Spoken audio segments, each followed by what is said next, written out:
I've definitely become like a lot less confident in myself. I've noticed it since I've been on social media. There's so many times where I'm like, oh, I just don't like how I look, and when I was a kid I didn't care. It's a sad reality because it affects probably everyone here as well. Yeah.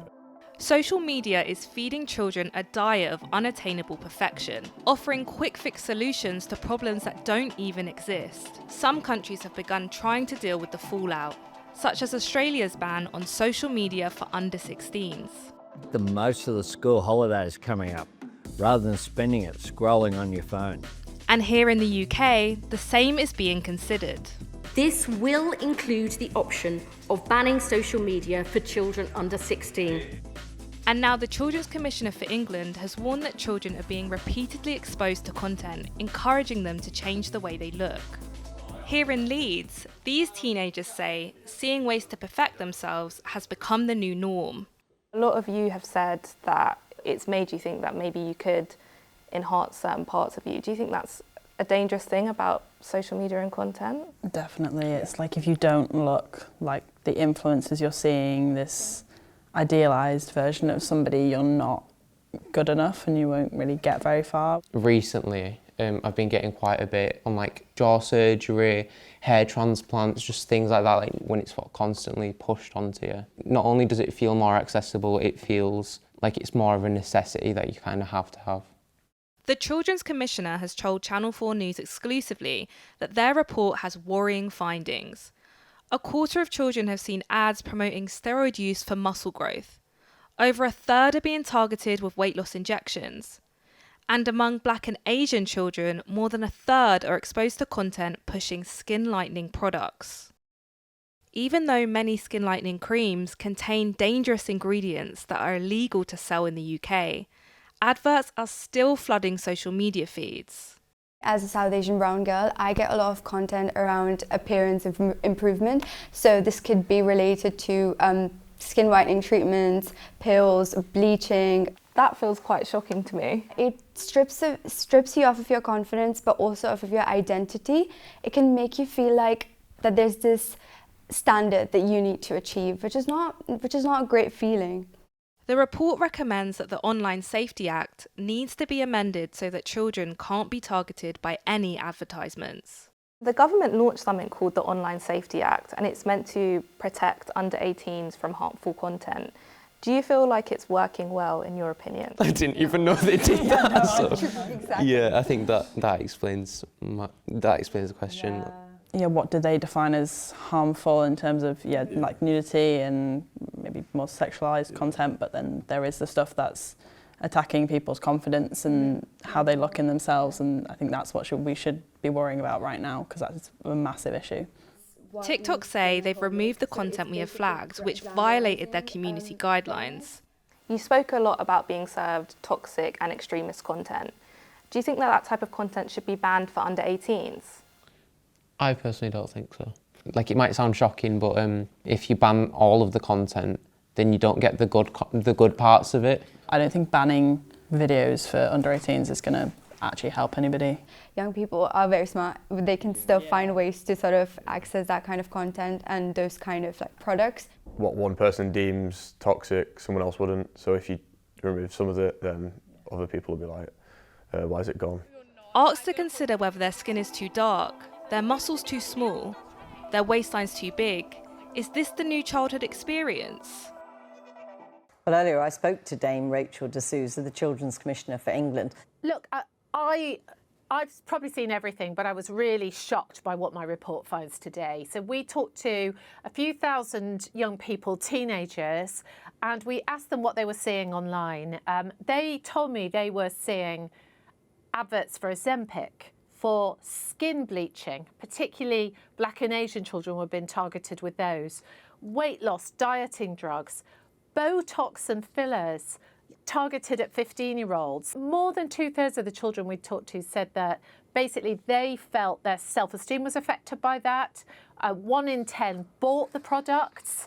And, you know, I had young girls saying to me things like, my eyes are wrong, my hair's wrong, my face is wrong, you know, and I want to buy these things to put myself right. And it's awful, and it's boys and girls. So we've only got 40% of teenage girls telling me that they're happy with the way they look, a similar number of boys and girls thinking they need to buy these products that are clearly not appropriate for their age group, that could give them health problems. I mean, I had one girl who had bought eyelashes, false eyelashes at 13, and got an infection, had to go on antibiotics. You know, it's just totally wrong, and it's harming them. And the young people we spoke to, interestingly, said the Online Safety Act covers porn and violence, but actually they see nothing that attacks exactly the thing that is damaging their confidence, that is around physical appearance. In your view, is the Act as it stands ineffective to properly protect children? So one of the things I'm calling for is that Ofcom really strengthens both regulation of these adverts, but also the Children's Code. So the Children's Code came in a year ago. There is nothing about this in the Children's Code, and it needs to be in there. These things, you're absolutely right. You know, we're all sort of a bit more savvy about children maybe seeing hardcore porn or suicide material, but this is just as insidious in terms of children's self-esteem. So absolutely regulation, the online safety bill, but particularly the Children's Code needs to take account of this. And I want to see that, and I want to see that now.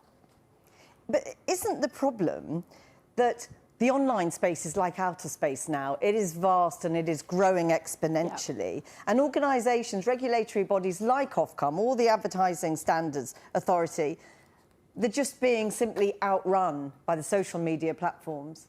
Yeah, I mean, they don't have the capacity or the ability to tackle everything. And certainly looking at our surveys and our data, what we can see is that Ofcom just doesn't have the reach to be able to deal with these illegal adverts that are clearly targeting children, that are illegal.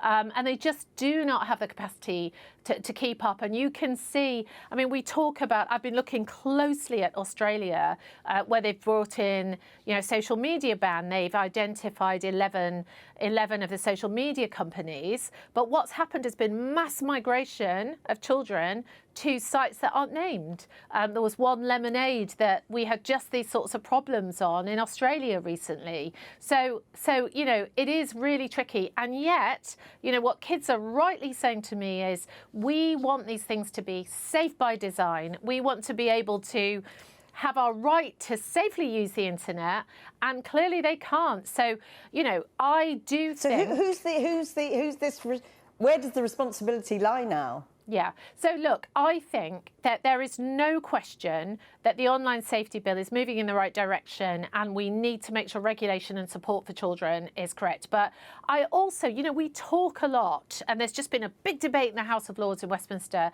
where they're talking about banning children from social media. Well, frankly, I think the massive multi-billion tech firms are the ones that need to be banned from having our children until they keep those spaces safe. They don't deserve to have them. And I call in the tech companies regularly. I was speaking to X the other day. My young ambassadors were saying to them, you're not X, you're triple X. That's where we see porn. You know, and my youngsters saying, look, we're TikTok shops sending us adverts. It's illegal, but it is. So I think we need to be holding those tech companies far more accountable, and making sure they clean up their act. But I would say to parents, to schools, that you know, there is no way that any regulation will keep children and keep your child completely safe. And we do need to do the education work, the engagement with young people. You know, kids tell me all the time what I wish my parents had known. You know, they want their parents to talk to them about what they're seeing, to protect them, to guide them, and to keep them safe where the tech companies can't. So, you know, it's incumbent on all of us. You say to keep them safe when the tech companies can't. Isn't the truth of it that the tech companies won't, and that successive governments across the world, including our own, are failing to call those tech companies to account on this? Absolutely. absolutely right. And again, I call the tech companies into my office regularly. I show them the things that children are seeing. I show them my data, and the response is mealy-mouthed and inadequate. And I can't say enough how much pressure we should be putting on them if they want to, you know, have access to, I would say under 18s, frankly, they need to clean their act up. And when I get under the skin of it, they are just not putting enough resource into keeping children safe. And they could do that, and they are not. And in fact, quite the opposite. Exactly. And then given what we're hearing today about the damage that has been done to young people, you know, who must ultimately take responsibility for forcing the tech companies? It's governments, isn't it? And our government isn't doing enough. So Ofcom now has both the duty in law and the ability to hold these tech companies to account, and they absolutely should, and they should be fearless about it, because when it comes to children, I don't care what's going on in geopolitics or world politics, you know, that we need to keep this country happy or this country happy. We frankly need to protect our own children. Government needs to hold the tech companies to account, and we as adults also need to be responsible and help support and keep our children as safe as they want us to keep them as well. And so briefly, give me a couple of things that government, via Ofcom or the Advertising Standards Authority could do to put adequate pressure on the tech companies so that they do start responding on this. They could put massive fines on these tech companies to just show them we know what's going on when you are doing things that you shouldn't be doing, not taking down porn, not taking down these adverts, not doing what you should be doing. If the tech companies don't shape up, then they do not deserve to have access to our children and young people. There is a big debate at the moment that has been framed in Parliament as banning children. I wouldn't ban children, I'd ban the tech companies if they don't sort themselves out. Well, that's a very clear message to government. I just want to ask you finally, you've touched on it a little bit, perhaps one of the most distressing things about all of this is that the young people say even when they see the ads, even though they may not be buying the product or using the product, it was enough that they'd seen it to make them feel inadequate. Yeah, so absolutely. What can we do to help children, I hate that word, build resilience or confidence? Because that's part of the picture too, isn't it? So I think there's two things here. I think parents would be shocked and alarmed, and hopefully listening to this piece will be shocked and alarmed at what the children have been exposed to, and need to open that conversation. We need to be telling our children. I mean, it breaks my heart that 13-year-olds think they're having to change themselves to some image online because of some terrible advert that's telling them they're not beautiful enough. Our kids are beautiful. They are perfect as they are. And we need parents to know that children have been targeted with this and to be having those conversations. But also school RSC, school PSHE, the lessons in schools that are talking about these things need to be so much better and so much more savvy. And we need to be really talking these things through with young people so they are aware of what they're seeing and are able to be confident and override this negative messaging. I was a head teacher for 20 years. I was a teacher for 32 years. It's so much better with these issues if you're talking about them, looking at them, helping children understand them, and then they themselves will be thinking about not only how to protect themselves, but how they can ensure their whole community is protected from this stuff. Dame Rachel de Souza, thanks very much for talking to us today. Thank you.